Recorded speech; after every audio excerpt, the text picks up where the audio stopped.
Self improvement, pengembangan diri. Sebuah kata yang mungkin terdengar cringe bagi sebagian besar orang. Namun apakah begitu? Apakah benar cringe atau sebenarnya pelabelan cringe ini merupakan counter attack, serangan balik dari mereka yang terusik karena mereka stay di zona nyaman, terus mereka hatinya mendidih, panas, pedih, penuh iri dan dengki terhadap orang yang dia lihat sukses berubah dari waktu ke waktu, sementara dirinya yang ngatain gak ada perubahan gitu di hidupnya. Tahun lalu masih gini-gini aja kayak sekarang, tahun lalunya juga masih gini-gini aja, tahun depan kemungkinan juga masih gini-gini aja. Jadi dia ngomong ngatain cringe, apaan sih lu so ambis, sebenarnya adalah wujud keinsecurean yang terjadi di dalam dirinya. Kalau dia merasa nyaman, bahagia, puas sama kehidupannya, kata-kata negatif pasti gak bakal keluar dari mulutnya. Jadi mulai sekarang ketika lu ngelihat orang ngatain, ngehina, ngerendahin, ngelucu-lucuin, percayalah bahwa yang dia lakuin itu secara tanpa sadar adalah bentuk defense self mechanism. Dia lagi mengekspresikan keinsecurean yang dia punya jauh di dalam lubuk hatinya, di dalam dirinya. Istilah kata hurt people, hurt. Orang yang tersakiti akan cenderung menyakiti orang lain juga. Gue mau ngasih lihat lu nih salah satu gambar ilustrasi terfavorit gue yang menurut gue ini gambar tuh sangat mendefinisikan apa yang biasa kita sebut sebagai self improvement. Jadi ini lukisan yang dibikin sama Deutschen dari Jerman yang namanya Caspar David Friedrich, judulnya Wanderer Above the Sea of Fog. Ini gambar seorang pria berdiri sendiri di tepi jurang menghadap ke lautan kabut yang menutupi lembah-lembah di bawahnya. Makna dari gambar ini apa coba? Hubungannya sama konsep self-improvement yang lagi kita bahas sekarang ini. Self-improvement itu jalan sunyi. Lu sendiri bergantung sama diri sendiri dan lembah berkabut di bawahnya itu adalah ibaratnya kayak tantangan-tantangan kehidupan yang kagak bisa diprediksi, yang chaotic. Kehendak alam semesta yang tidak mengenal kata ampun, dan tugas lu di sini yaitu menaklukkan lembah berkabut tersebut mostly sendirian. Karena ya namanya juga self improvement kan, pengembangan diri. Diri siapa? Ya diri lu sendiri dong. Hey guys, sebelum kita lanjut, gue mau ngasih tahu sedikit bahwa ebook terbaru gue sudah rilis, Rebut Kembali Mahkotamu King. Ebook ini cocok banget buat lu anak muda yang udah muak selama ini jadi cowok lemah dan pengen level up menjadi versi terbaik dari diri lu. Isi ebook ini otentik berdasarkan pengalaman pribadi, jadi lu akan banyak belajar ilmu mahal dari jatuh bangun gue selama bertahun-tahun lamanya ngembangin diri di segala aspek. Lu bisa klik link di deskripsi untuk dapetin ebook ini. Sekarang kita balik ke video yang lu tonton. Nah jadi sekarang pertanyaan intinya yaitu self improvement ini cocok gak sih buat lu? Sebenarnya diri lu itu udah siap belum sih buat mengembangkan diri? Kenapa lu pengen banget bisa berhenti PMO? Apa akar dari berhenti PMO itu apa? Ngembangin diri, jadi seorang cowok yang lebih baik dari yang sebelumnya.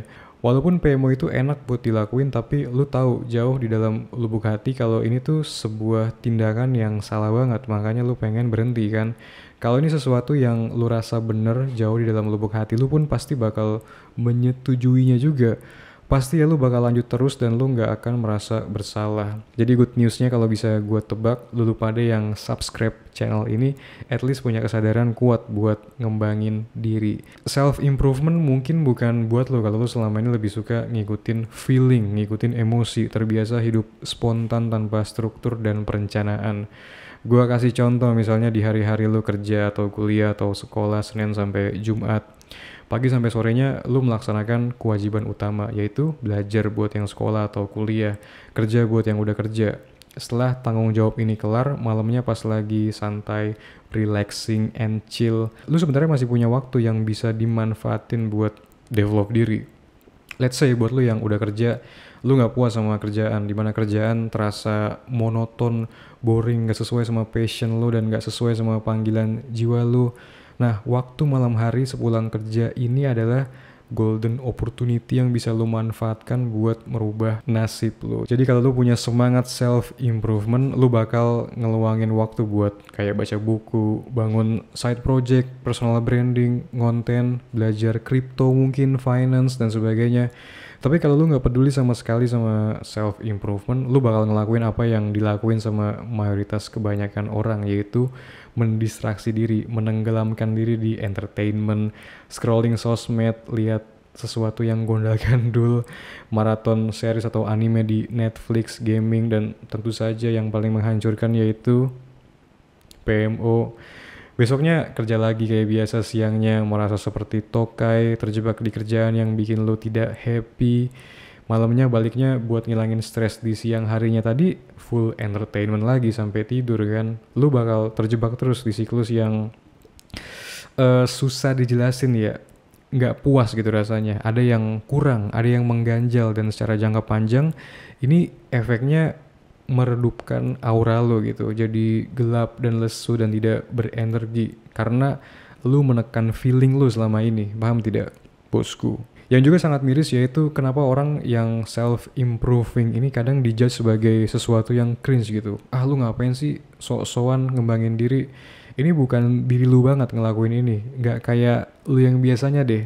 Cie, si paling ambis, yang paling self improvement.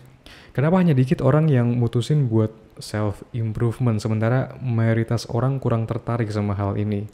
Jawabannya adalah karena self improvement itu hard. Kalau main game lo itu kayak milih level hard atau expert. Malam minggu contohnya, ketika mayoritas orang di waktu malam minggu ini begadang tidur sampai jam 4 pagi karena besoknya libur, jadi merasa aman bisa ngegame atau PMO atau pacaran atau nongkrong mabok, party di klub malam. Self improvement itu berarti lu say no sama hal-hal ini dan lebih milih ngelakuin hal yang terkesan boring kayak baca buku, tidur sebelum jam 12 malam, atau journaling, nulis, refleksi diri, nonton film yang berkualitas yang tidak berhubungan sama sensualitas mengarahkan ke PMO, atau dokumenter yang berkualitas nambah wawasan. Nah, tapi lebih enak dan nikmat mana coba di antara kedua ini? Ya, tentu begadang sampai pagi sambil scrolling atau apapun itu. Di sini lo nggak perlu kontrol diri, cukup mengikuti mood dan feeling. Kurang gampang apa coba ya kan? Tidur sebelum jam 12 malam pas malming itu, aduh sumpah, susah banget ini buat dilakuin. Tapi orang yang self improvement ngerti gitu. Ada yang namanya circadian rhythm, di mana jam tidur terbaik itu ya jam 10 sampai jam 11 malam, karena di sini hormon melatonin bener gak sih hormon namanya, itu lagi aktif yang membantu lo buat tidur, yang bagus banget untuk tidur. Dimana kalau deep sleep itu terjadinya kan jam 2 malam kan, dimana lo harus tidur di jam tersebut untuk maksimalin hormon lo. Orang yang self improvement ngerti sama hal-hal ini, makanya dia memutuskan untuk tidur lebih cepet. Orang yang tidak mengerti ya udah bablas terus sampai pagi.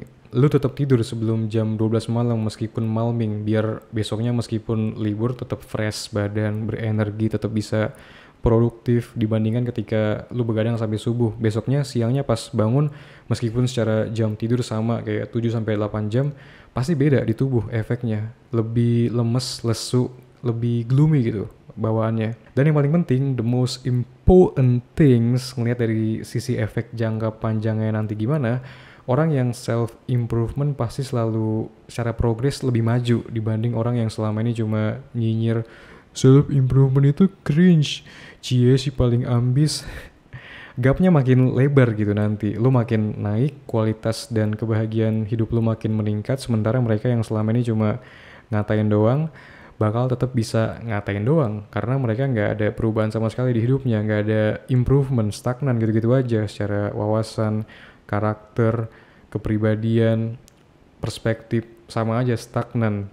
Jadi yang menang pada akhirnya itu orang yang fokus ke self improvement. Thank you so much udah nonton video ini, like, share, komen, dan juga subscribe seperti biasa. Ebook keren, link ada di deskripsi. Lo harus baca ebook gue, salah satu diantaranya atau keduanya, karena ebook ini akan sangat mengubah hidup lo. Ini bacaan yang bukan gimmick, kata-kata motivasi receh murahan, tapi bacaan berkualitas yang akan sangat ngena ke hati dan jiwa lo, gue jamin. Kita berjumpa lagi di video selanjutnya. Stay safe semuanya, peace.